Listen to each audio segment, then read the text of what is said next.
Good morning. That's kind of annoying, isn't it?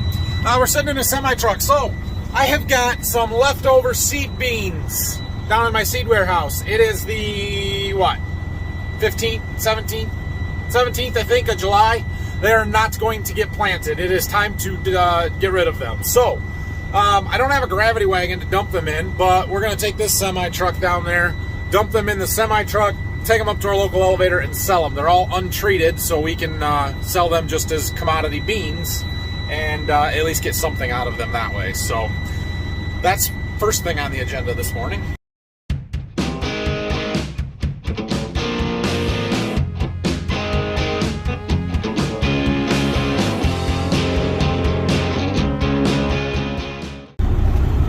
Just going back this right inside so that we don't have to work outside in the rain. So we've got 5 boxes here, and then those paper bags. Those are going to be the worst of this, having to dump all of those. We'll just dump them into a box, and then, woo, wet brakes. And then load them up there. We'll try not to hit my door or the opener. Yeah. Right on that bow. Good placement. This continued climbing up and down thing to open these boxes is not fun. But this is the last full one. And now we got to empty our bags. I did call my sales rep, well, past sales rep, not the new one, just to make sure that nobody needed any beans. Nobody needed any beans, so we're good. This is not the most fun thing that I have ever done. It's even harder with one hand. But we take the bag, open it, dump it in the box. Try not to drop the bag in the box. 78 paper bags. I don't think that pallet is all going to fit in there. It shouldn't. We shouldn't be able to get 78 units of beans in a box. There's 32 on here yet. But they are tiny little bags. That's the good thing, is they're getting smaller. The first bags weighed like, I don't know, what did they weigh? 51 pounds, and then the next ones were only 41. And these ones are 35-pound bags, so at least they're lighter. I got them. All right, there's our beans we got to get rid of. So I'm sure some of you are wondering how this works with selling these beans at the elevator. Basically, I will take them up there.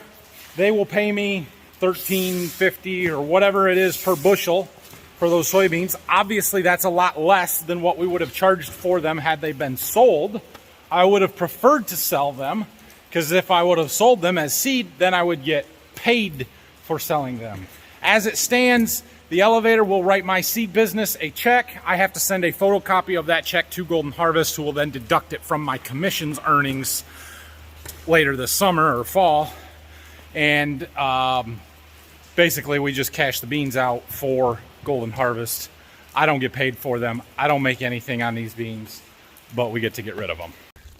I do intend to take these to the elevator today. I called them to make sure they're taking beans, because in the middle of wheat harvest sometimes you just never know. They don't want to mess with it. To our local one, I'm sure that the other elevator that we take stuff to regularly will take them, but it's 5 miles away versus 15. I thought I'll just take them locally, especially since it doesn't really matter what price I get for it. Regardless, they haven't called me back yet to let me know, so I'm going to let that sit there for a little bit. I have some boxes to pick up from one customer yet, so I'm going to go hook up the gooseneck trailer, and we're going to go do that this morning. And hopefully by the time we get back, they will have called me to tell me whether they want these beans or not. And if they do, we'll take them to them. If not, we'll take them somewhere else. All right, there is my last 3.5 boxes that I had to pick up from customers. So we're gonna take these back, get them unloaded. I did hear from our elevator. They are taking beans. We'll take beans today. They have 2 locations right kind of just down the street from each other. So they want them at one of those specifically. And we'll go take care of that when we get back. Got those boxes unloaded. I'm gonna leave my truck in there with the trailer hooked up, although I don't really need the trailer anymore, but It's been drizzle raining like this all day. We haven't even gotten 2/10 out of it yet, but it's just miserable. Anyway, I'm going to take the semi back down to the farm, and then we're going to go eat lunch, and when I get back, we'll take this up and sell it. I also need to get an oil filter for my pickup. I'm still planning on changing oil in that this afternoon. Look, we've got a little soybean forest growing here. I don't know how those got there. Don't ask. I'm back. I got out my oil filter, and I pulled my truck in the shop here. I'm going to go ahead and let the oil start draining now, and then we'll go take that load of beans uptown and come back and finish this.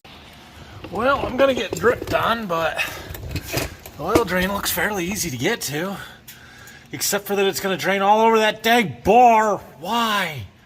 Why? Oh, it's going to make a mess.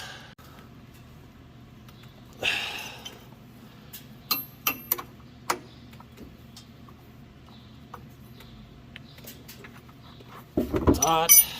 Of course it's hot. And I didn't bring any rags because I'm not that smart. Why would they put it so it drains right on that bar?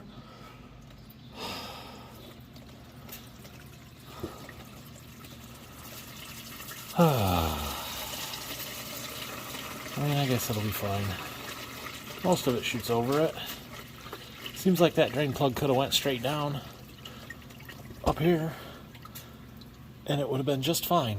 But no, that's too easy. See, and then it does that. I don't want that drain. The rain's letting up for now. I should look and see what we've gotten. 3/10 so far, which is not terrible. Well, we're not overweight. It is sprinkling a little bit, so they didn't even bother probing the load. I told them they're seed beans, and he's trusted that they are dry. So we're going to pull around to the pit, dump it, and we weigh out, and then they write me a check. Empty before I could even film it. All right, now we pull back around, weigh out. Now we weigh 25,000. Well, I was close. We had 222.3 bushels on there. Look at that price. $14.58 for soybeans. I wish we had a bin full of them. That's a good price. But anyway, they'll get me a check for that. And like I said, I'll just have to tell Golden Harvest what it's for. And then they will credit my account for those beans. He did tell me that there was some guys out combining wheat yesterday around here, apparently. I would have thought the ground would have been way too wet, but apparently not. However, it's full of sprouted wheat now.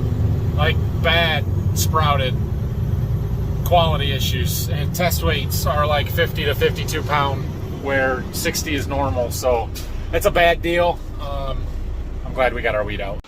All right, back to this project. In addition to changing oil, we're going to rotate tires and then clean out the interior. I would clean the exterior, but it's raining and crappy, and it will last for, 10 minutes. Well, the next battle here has been locating the oil filter. I have not found it. It's not where my Chevy was. Okay, well, I would ask you guys to tell me where this oil filter is, but if I don't find it by the time you can see this and can reply to me, we got problems. But I am not seeing it. I crawled around underneath there. I thought maybe I'd see it from the top, but I don't. It's gotta be underneath somewhere on the engine. Underneath we go again. On my Chevy, it's right there. Oh, no, that's not it. Thank goodness, because we wouldn't be able to get to it up there. I don't see it. Is it under here somewhere? How am I supposed to get under there? Huh.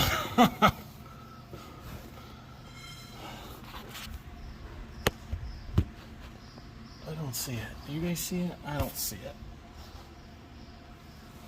Well, all right. I found it. I found it. It's way up there.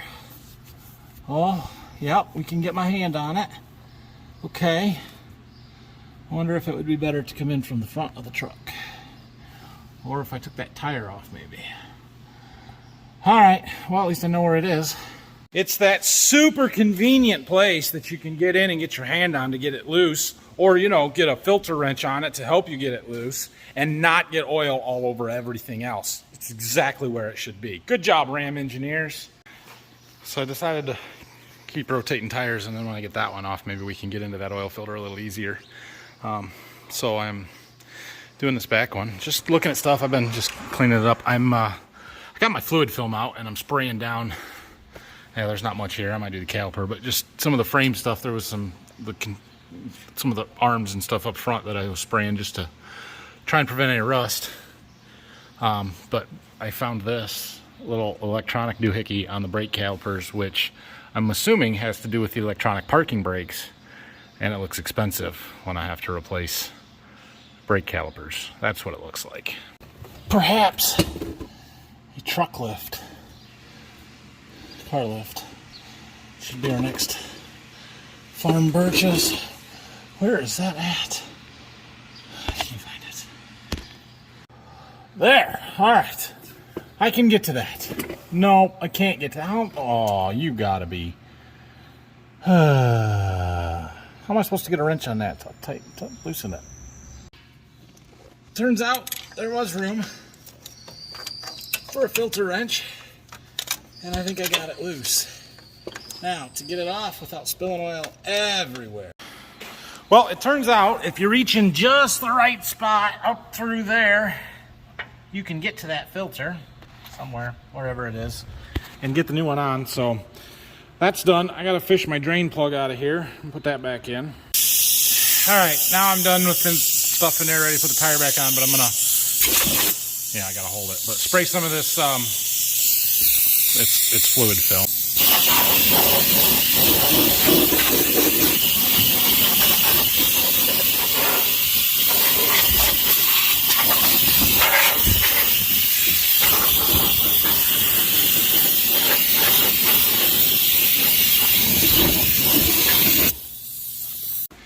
All right, the tires are changed, rotated, all that's done, and we're getting some oil. Put back in it. Let's see if I can pour this big one without spilling it everywhere. Most of it. 5W20 in this truck. And a lot of it. 7 quarts. All right, I do want to clean the interior out. I have time. We'll top off the, not that one, this one, washer fluid.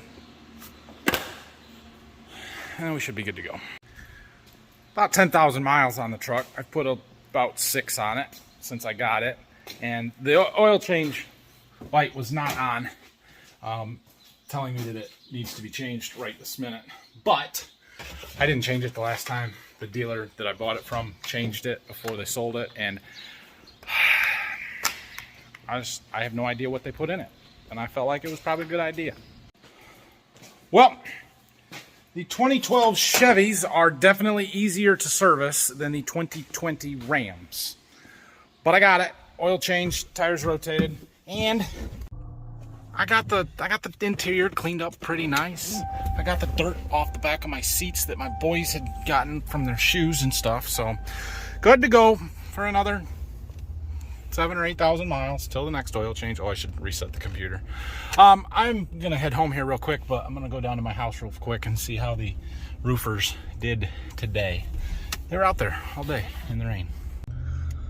Well, they are still there. Them guys work hard. Like, they put the entire roof on today, all of the shingles. So they had the underlayment on yesterday, which kept it dry, so the rain did not get to the subfloor today, or the OSB on the roofing, which is awesome. And they put shingles on in the rain. They're still putting shingles on. They've got all the flats done. They're working on the ridges, and yeah, they're gonna wrap it up tonight, which is, I'm impressed. They were here when I got here this morning, and it's 5:30, and they're still there, and I haven't seen them take a break yet. So cool, good to have that done. Anyway, I've got some stuff going on tonight, so I'm going to get that taken care of, and we'll see you guys Monday. It's Friday, so I'll be back next Monday.